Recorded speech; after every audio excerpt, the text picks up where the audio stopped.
Fala, povo! Na parte de termologia, vamos agora falar sobre dilatação térmica.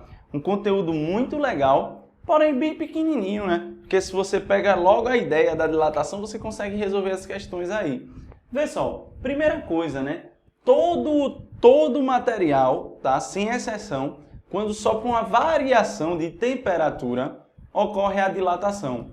Essa dilatação ela pode ser superficial, linear, né, e volumétrica. Então, linear vai ocorrer com o comprimento, superficial vai ocorrer com a área e a volumétrica com o volume. Então, todo o material sofreu variação de temperatura vai sofrer uma dilatação térmica. Claro que se essa variação de temperatura for positiva, a dilatação térmica, né, é o que a gente chama de dilatação, ele aumenta de tamanho. Se essa variação de temperatura for negativa, é uma contração térmica, ele diminui o tamanho. Então você tem trilhos aí de trem, né, que sofrem essa dilatação. Você tem estruturas de concretos, por exemplo, viadutos aí que precisam ter uma brecha entre uma placa e outra para não ocorrer a dilatação e vir rachar, né? Então vários materiais utilizam o conceito ali de dilatação, deixando um espaçozinho por causa de uma variação de temperatura. Então, por exemplo, na dilatação térmica, todas que eu disse, funcionam na dilatação volumétrica.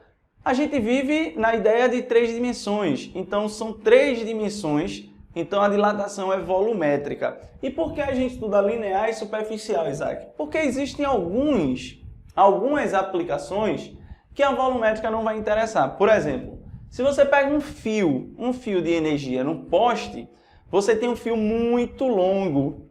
A dimensão dele, em comparação ao seu comprimento, é totalmente desprezível. Então a gente considera só uma dilatação linear. Uma cerâmica no chão, por exemplo, a espessura dela é desprezível em relação ao seu tamanho. Então a gente considera só superficial. E o restante volumétrica. Quando a gente aquece uma barra, essa barra ela vai aumentar um certo valor aqui, que a gente chama de ΔL. E aí ela passa a apresentar um comprimento L. Então perceba que o ΔL vai ser L menos L0. E aí a gente acha uma equação que me dê exatamente o ΔL.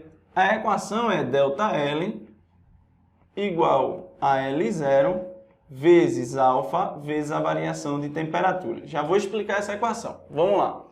O que é o ΔL? É o tamanho que aumentou ou que diminuiu, tanto faz. Ele é diretamente proporcional ao comprimento, ou seja, quanto maior a barra, mais ela vai dilatar. E ela é também diretamente proporcional à variação de temperatura, ou seja, quanto maior a variação de temperatura, maior a dilatação. E esse alfazinho? Esse alfa é o que a gente chama de coeficiente de dilatação linear. Por que esse coeficiente? Porque cada material vai se comportar de um jeito. Então, se eu tenho plástico e metal, claro que o metal vai dilatar mais que o plástico. Então, o alfa é diferente. Já quando você tem aqui na superficial e você aquece essa areazinha, ela vai aumentar e vai para um certo, esse aqui, um ΔA. Onde ΔA vale A menos A0. E como é a fórmula da dilatação superficial? É ΔA igual a A0, só que de vez de ser alfa é beta, vezes a variação de temperatura. Por que beta? Porque beta é o coeficiente de dilatação superficial, tá? Então isso aqui, ele vale 2 alfa.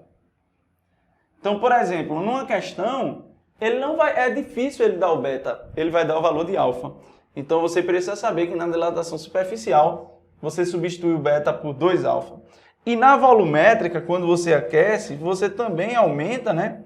No caso, nas 3 dimensões, e você tem um ΔV, onde esse ΔV vai ser V menos V0. E o cálculo dessa equação aqui vai ser ΔV igual a V0 vezes gama vezes a variação de temperatura. Quem é gama? Bom, Gama é o coeficiente de dilatação volumétrica. Anotem isso, tá? E ele vale quanto? Ele vale 3 alfa, tá? Isso é fácil ver com a ideia das dimensões. Então aqui você tem uma dimensão, então alfa, duas dimensões, 2 alfa e 3 dimensões, 3 alfa, tá? E você tem os líquidos também. Os líquidos, eles também dilatam, né? Então é muito importante isso aqui. A ideia é até quando você colocar alguma coisa no refrigerador, né? Muito cuidado com isso aí. Bom, se eu chego aqui e coloco fogo nesse recipiente, aqui tem um problema. Não é só o líquido que vai dilatar. A gente viu que os líquidos, eles não apresentam forma bem definida, né? Então ele apresenta aqui a forma do recipiente. Então o recipiente também vai dilatar.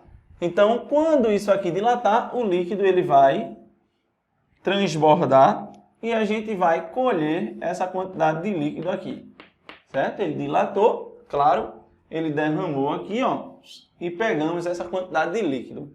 Bom, aí você vai dizer, ah, então isso aqui foi a quantidade que dilatou. Perceba que isso aqui é a quantidade que dilatou, concordo com você, é o volume que dilatou. Só que é o volume aparente. Por que aparente? Porque é o que você está vendo, observando ali como se fosse só esse líquido que dilatou. Mas perceba que o recipiente também dilata. O recipiente também sofre dilatação. O recipiente sofre dilatação. Então, além do líquido dilatar, o recipiente também dilata. E aí é um problema.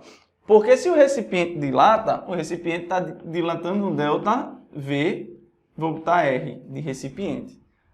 Então perceba, quanto foi a dilatação mesmo, a dilatação do líquido? A dilatação efetiva. Bom, perceba que como o recipiente ele dilatou, o líquido ele já ocupou essa parte que o recipiente também dilatou. Então perceba que o ΔV do líquido mesmo foi o ΔV aparente, que ele transbordou, mais o ΔV do recipiente. Tá? Faz sentido isso para vocês? Percebam, o recipiente também dilata, então ele dilatou ΔVR. Claro, o líquido vai ocupar já essa dilatação. Só que o líquido, ele dilata mais do que o recipiente, tá? Então, o que é que vai acontecer? Ele vai transbordar. O que transborda a gente chama de ΔV aparente. Do recipiente, ΔR. Então, o total vai ser delta aparente mais o ΔR. Então, olha como vai ficar. Se eu manipular isso aqui, matematicamente, né? Isso aqui eu posso já achar o valor. Mas se eu manipular, ó, quem é ΔV? ΔV é V0 vezes gama vezes variação de temperatura. Então, V vai ficar V0 do líquido, né, total mesmo, vezes o gama do líquido, vezes o ΔT, igual a aparente, então V0 aparente, vezes o gama, tá? Vezes o gama, vezes, esse gama é o gama aparente, vezes a variação de temperatura. Mais quem? Mais o do recipiente, que vai ser V do recipiente, vezes o gama do recipiente, vezes a variação de temperatura. Mas, povo, preste atenção. O Δθ é igual para todo mundo, então eu posso sumir com Δθ. Δθ sumiu, tá? E aí sobrou quem? Você percebe que sobrou o volume inicial do líquido vezes o gama do líquido igual volume aparente vezes o gama aparente, tudo inicial, mais V do recipiente, tá, inicial, vezes o gama do recipiente. Só que aí eu queria que você prestasse atenção no seguinte. Tudo no início tinha o mesmo volume. Então, o volume do líquido era o mesmo do volume aparente, que seria o início, e do recipiente. Então, olha como ficou. Olha como ficou. Gama do líquido igual a gama aparente mais o gama do recipiente. Como, de maneira geral, a gente vai querer descobrir o gama aparente, eu posso dizer que o gama aparente vai ser igual ao gama do líquido menos o gama do recipiente. Porque assim você vai ter o que transbordou, né? A ideia da quantidade que transbordou. Tá? Isso pode aparecer na dilatação dos líquidos. E aí tem o comportamento anômalo da água. Para quem já estudou dilatação, já deve ter escutado falar nisso aqui. Comportamento anômalo da água. O que é isso? Bom, perceba que, de maneira geral, pela regra, pela lei da dilatação, você sabe que um líquido, ao baixar a temperatura, ele vai comprimindo, tá? Se aumenta a temperatura, ele vai dilatando, vai aumentando seu volume ali. A água, ocorre uma coisa curiosa com a água. A água de 4 graus Celsius para 0 graus Celsius, se vai de 4 para 0, na sua cabeça você diz, opa, então ela vai diminuir o volume. Acontece o contrário, ela aumenta o volume. Aumenta o volume, tá? Então esse é o que a gente chama de comportamento anômalo da água, que faz com que a água tenha a densidade máxima exatamente aos 4 graus Celsius. Então a densidade máxima da água é exatamente a temperatura de 4 graus Celsius. E do 0 para o 4, ele diminui o volume, né? Então é interessante isso que acontece com a água.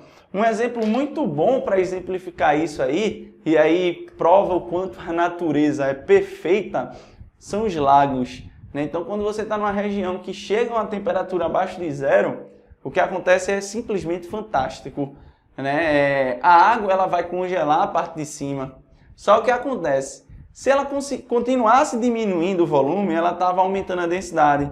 Então ela ia ter que afundar. Então, por exemplo, do líquido para o sólido, ela deveria diminuir o volume, se fosse pela regra da dilatação.